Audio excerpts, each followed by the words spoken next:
Knowing who you are. Knowing who you are. Being able to answer this question, who am I? And what do I want? You know, many times when I go out of the country, I am baffled by that question. To explain what is your occupation, I've stood there for 10 minutes. Well, am I a talk show host? Well, I'm more than a talk show host. Am I a businesswoman? I'm a businesswoman. I'm more than a businesswoman. Am I an entrepreneur? I'm more than an entrepreneur. So I just leave it blank or self-employed. So I'm not asking for the roles that you play as daughters. I'm not asking that question. What are the roles that you play as a daughter, as a friend, as a sister? You're going to be a lawyer. You're going to teach. You're going to be a pharmacist. I'm asking the bigger question of who am I? Who am I really? My answer is I am God's child. I am that which is born of all that is.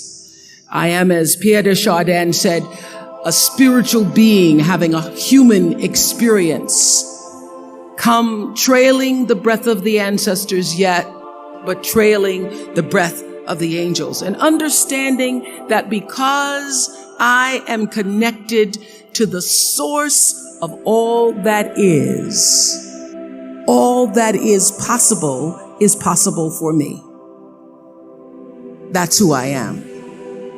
And what do I want? I don't want to just be successful in the world. I don't want to just make a mark or have a legacy.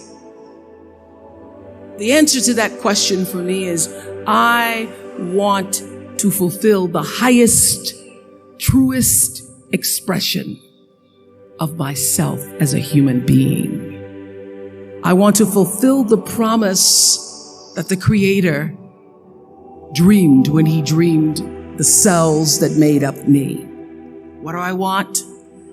You must have some kind of vision for your life. Even if you don't know the plan, you have to have a direction in which you choose to go. I never was the kind of woman who liked to get in a car and just go for a ride. I had a boyfriend who would say, let's just go for a ride. I want to know, where are we going? Do we have a destination? Is there a plan? Or are we just riding? What I've learned is that's a great metaphor for life. You want to be in the driver's seat of your own life, because if you're not, life will drive you. Knowing who you really are in this space and time that we embody. That's number one. What do you want? Who are you? Number two, you must find a way to serve. Martin Luther King said that not everybody can be famous, but everybody can be great, because greatness is determined by service. Now, we live in a world where everybody wants to be famous and where we admire people for just being famous. We think being known brings us value. The truth is, all of that will fade in time. The real truth is that service and significance, service and the significance that you bring to your service is that which is lasting. So to be able to, whatever your occupation or job or talent or gift is, our honorees today getting doctorate degrees, two apparently opposite fields, HIV and AIDS and the spoken word. But what they have in common is service, using the spoken word in service to community and the world. Using your knowledge and information about HIV and AIDS and medicine in service to the world. And if you look at all the most successful people in the world, whether they know it or not, they have that paradigm of service. Everybody's talking about Mark Zuckerberg and IPO. Service. Jay-Z rapping. Service. Through the word, to people, through song. For many years, I was really just happy to be on TV, and people would stop and say, "Oh, you on TV?" "Yeah, I'm on TV. I like being on TV. It's a nice job."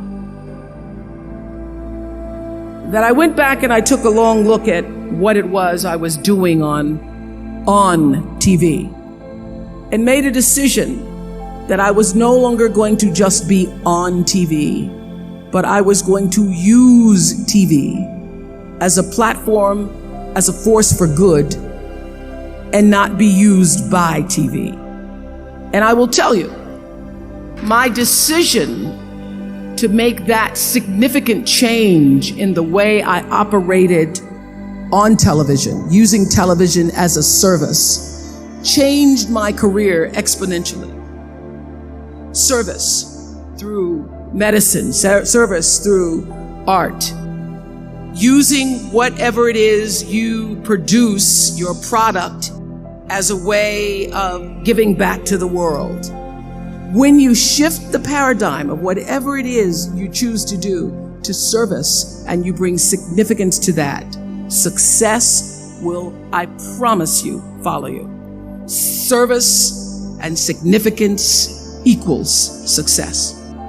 That's number 2. Number 3, it's so simple, but so hard to do. Always do the right thing. Be excellent. People notice. Think of how you notice. You go to Taco Bell, somebody gives you an extra napkin and some sauce. You notice. You want to go back to that person, because even at Taco Bell, excellence shows itself. Be excellent. Let excellence be your brand. Everybody talks about building a brand. I never even knew what that was. When people say, "You're a brand," I would say, "No, I'm just Oprah." What I recognize now is that my choice to, in every way, in every example, in every experience, to do the right thing and the excellent thing is what has created the brand. And what I know is that when you are excellent, you become unforgettable. People remember you. You stand out. Regardless of what it is, you become an unforgettable woman. And that is what we all want. We want to be unforgettable and not forgettable. So doing the right thing, even when nobody knows you're doing the right thing, will always bring the right thing to you. I promise you that. Why? Because the third law of motion is always at work. For every action, there's an equal and opposite reaction. That is so true in all of our lives. That's what Newton said. Celia in The Color Purple said it.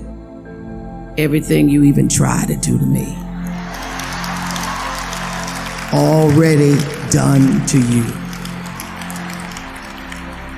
Everything you even try to do to me, already done to you. So you don't have to worry about revenge or getting back at somebody, making sure they pay. You just have to do the right thing, and the right thing will follow you even when people don't support it. I remember many times on my show. There are many shows y'all never saw. And the reason you didn't see them is because I got the last vote. And I remember 2010, my team, hardest working team in television, had done this interview with a woman who turns out she was a Sunday school teacher by day and a sex addict at night. Ooh. And they were like, "You won't believe it. We got her going out. We got her with the men, and we get to show her." And she was willing to show us everything. I sat down with a woman for an interview that was taped. And during the process of the interview, I said, why are you doing this? And she said, oh, I want to help people. I want to tell my story and I want to help people. I said, do you have children? She says, yes, I have a 10-year-old son. I knew right then this is never going to see the light of day. So we got off the air and I said to the lady, we are not going to air that show. And she said, why? My producer said, why? She knew she was being filmed. She knew what she was saying. She knows what I said, because her son will never get over it. Her son will never get over it. And it's not worth a rating point to me. Not worth a rating point to me to know that there's a 10-year-old boy who's destroyed because his mother went on the Oprah Winfrey show and told all her business. You do the right thing, even when other people think it may not be. And oftentimes, when you make a decision to do the right thing, immediately you're faced with doubt. Was that the right thing? Was that the right decision? I don't know. Was that the right thing? You always know it's the right thing, when in the end, there is peace. You are rewarded by peace in knowing that you did the right thing. The most important thing I have come to know in doing the right thing and making the right choices is understanding what we talked about yesterday. All of you leaving here have the potential for enormous success. There's a price that comes with that. People don't always like you, and they're not always happy for you. And if you surround yourself with people who are not accustomed to your success, they become fearful. They become scared because you are reflecting back something to them that they don't recognize. Now, they're not going to say, you know, I'm very fearful, because you're reflecting back to me something I don't recognize.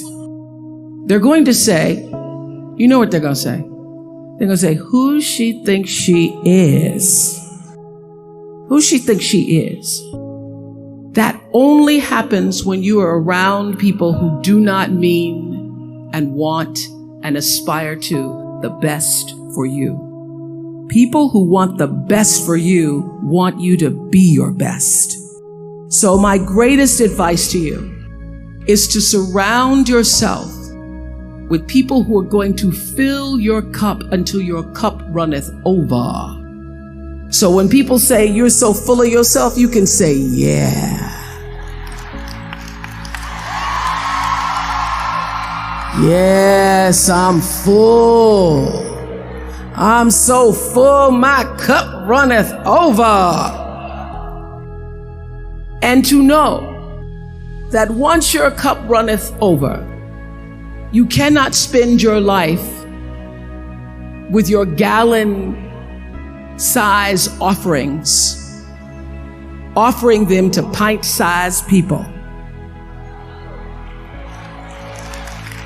You have got to surround yourself with gallon-sized people who can hang in the same company with you, so that you're not offering your gallons to those little pints out there who can't hold it anyway. Choice to Change the World. I love that song. I love hearing you all sing that song. And what I know for sure is that the biggest choices begin and end with you, your internal big questions. Who do I want to be in the world? My relationship to source energy, to all that is God. I'm not talking about what you believe in God. I'm talking about your experience of that which is all life, which is divine and universal. I'm talking about the big deal. Being connected and aligned with that. When you are tuned in and charged into that, whenever you feel empty, you go inside yourself and you connect to the source, and you know that all things are possible. To know that and to choose to do the right thing in service and significance, I promise you, you will create a vessel of service for yourself first, because you have to honor yourself first. You have to give to yourself first, otherwise you have nothing to give away. You will create a vessel for yourself, for your family, your community, and the world. And those three things will not only lead you to a blessed life. I stand as a witness. My life is so blessed, I can't even take it in sometimes. It will lead you not just to a gifted life and a rewarding life that fills you up, but a sweet life. That's what you want. You want the sweetness. You want it to be so sweet, so that even when the storms come, and they will, you'll know this too shall pass. The storm is passing over, and you shall not be moved, because you know who you are. When you can do that, grace will follow you, grace and glory. And when they see you coming, it ought to make them proud. I have spent hundreds and hundreds and hundreds and thousands of hours talking to spiritual leaders and teachers, and not just spiritual leaders and teachers who have been deemed so, but thousands of people who came from levels of dysfunction, who came from levels of pain, who were suffering, who were challenged in their progression of trying to be the best human beings they could be. And they allowed themselves the opportunity to come on our show, the Oprah Winfrey Show, and share their stories. I am one who believes in the sharing of stories. I believe in the process of sharing, period, because I know that all life gets better when you share it.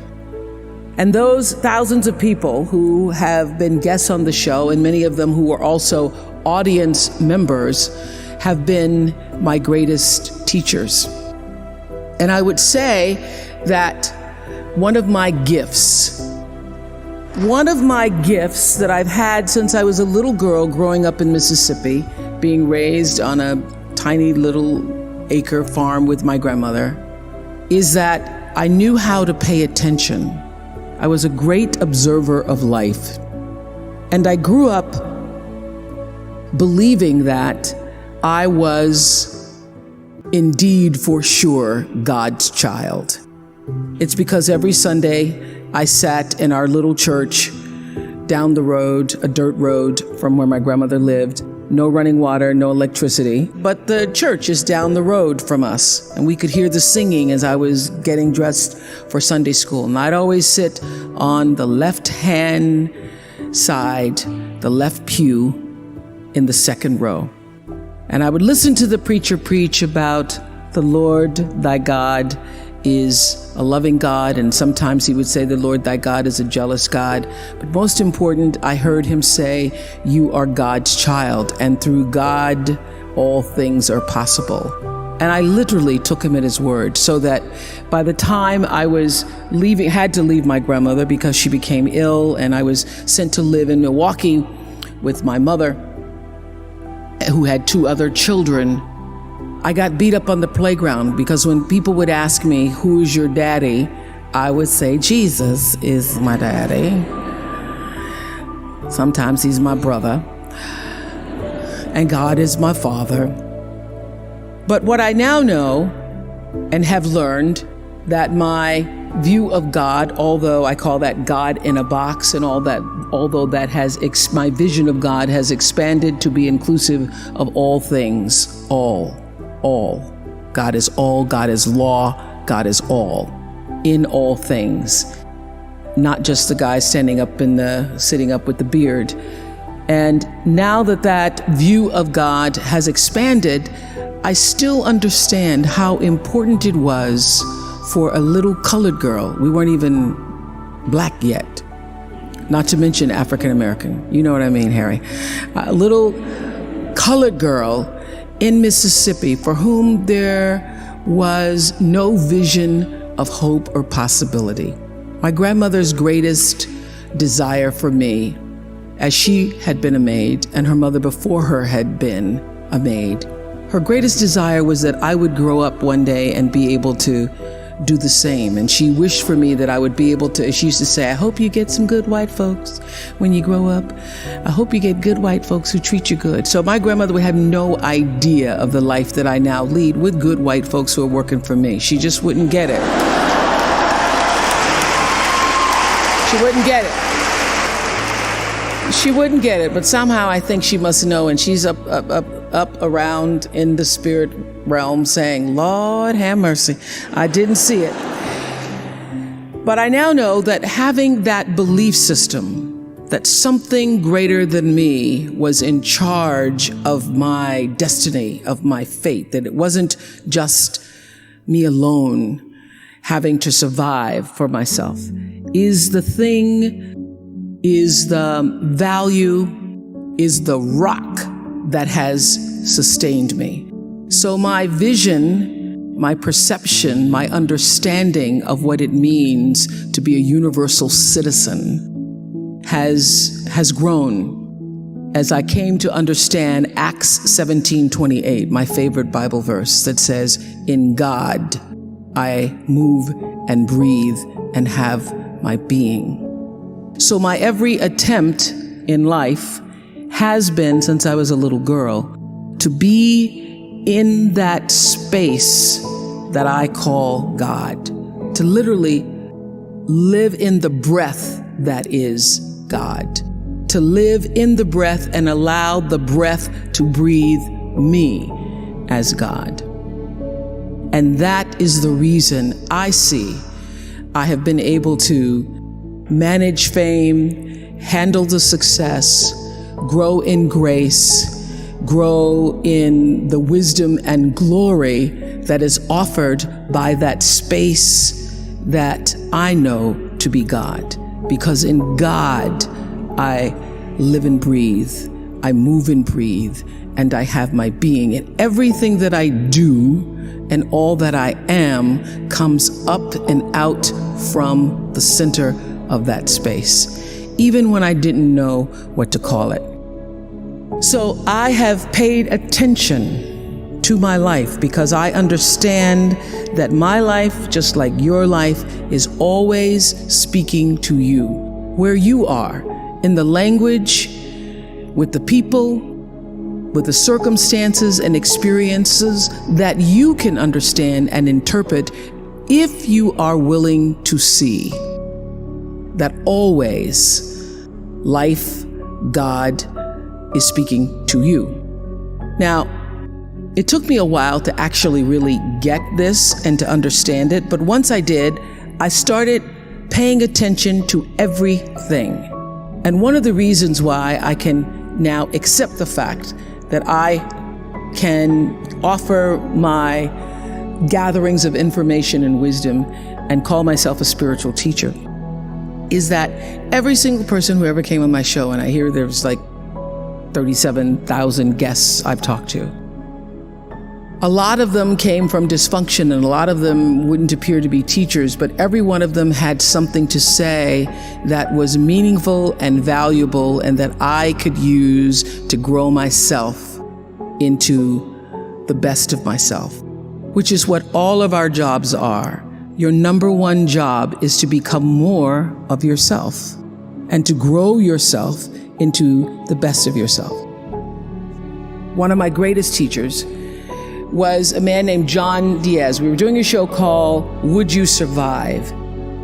And on Tuesday, October 31st in 2000, Singapore Airlines Flight 006, a Boeing 747 from Taipei to Los Angeles, took off with 179 souls aboard.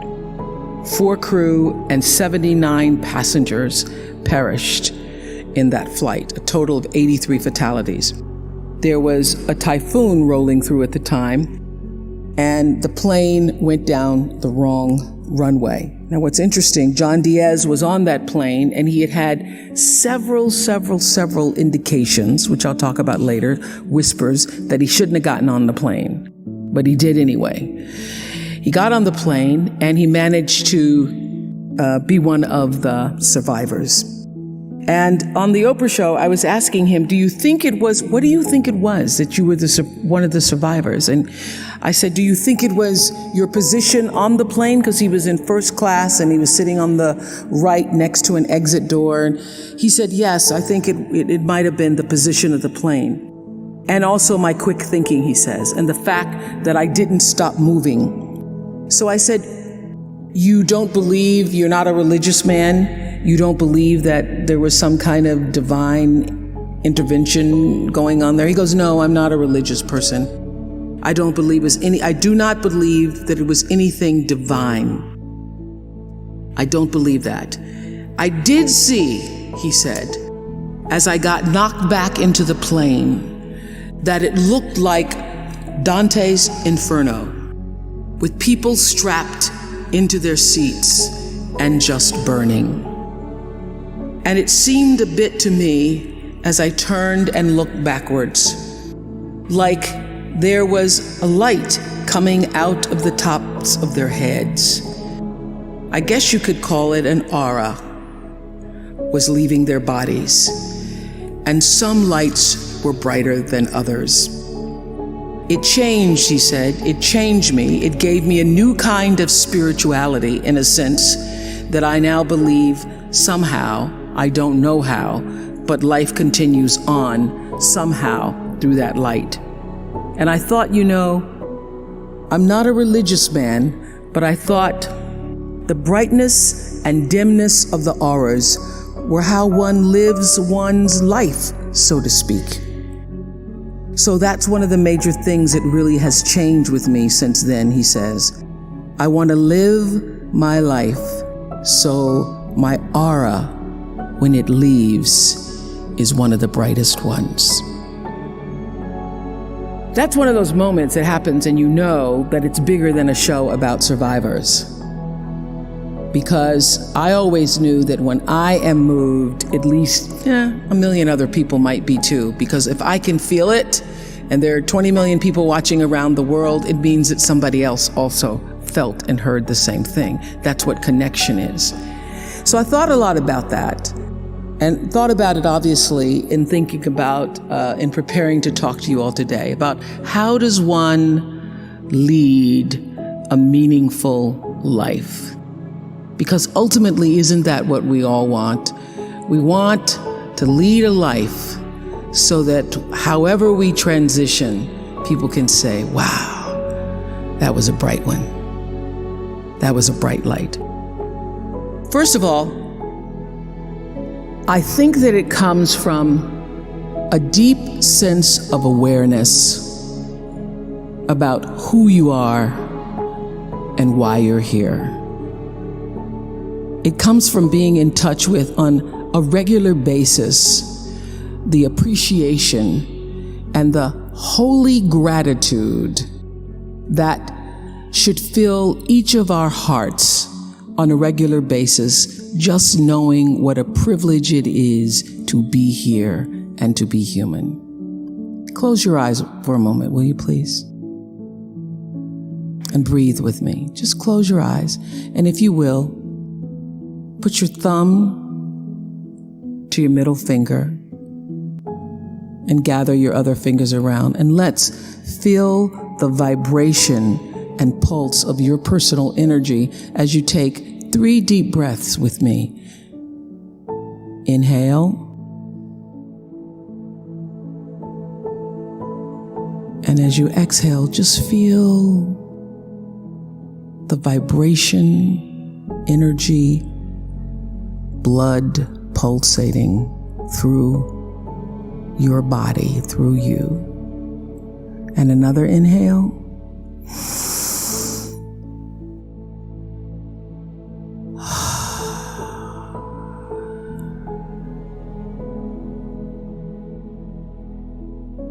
And another inhale.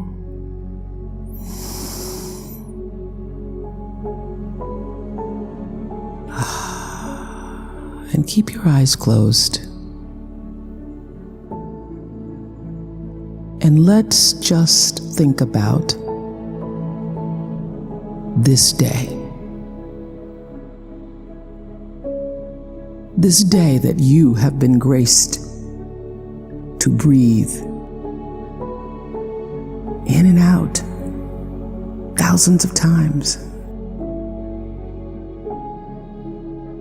This day where many of those breaths were taken for granted. You just expected the next one to come. But the truth is, there's no guarantee that the next one comes.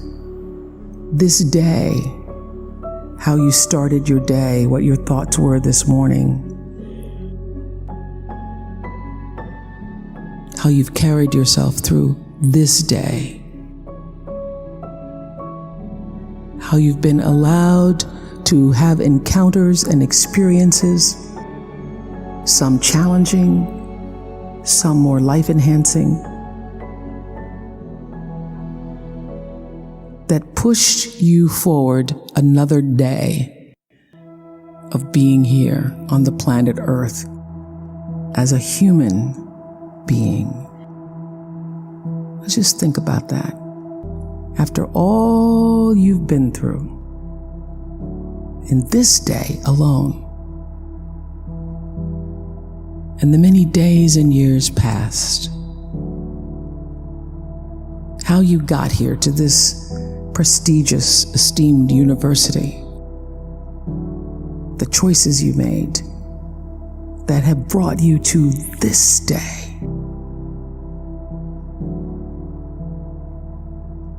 Open your heart and quietly to yourself say the only prayer that's ever needed. Thank you.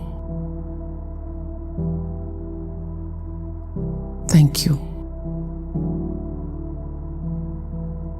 Thank you. You're still here. And you get another chance this day to do better and be better. Another chance to become more of who you were created and what you were created to fulfill. Thank you. Amen. Open your eyes. That's how it starts. That is the foundation for meaning and purpose in your life, is to bring yourself back to your breath.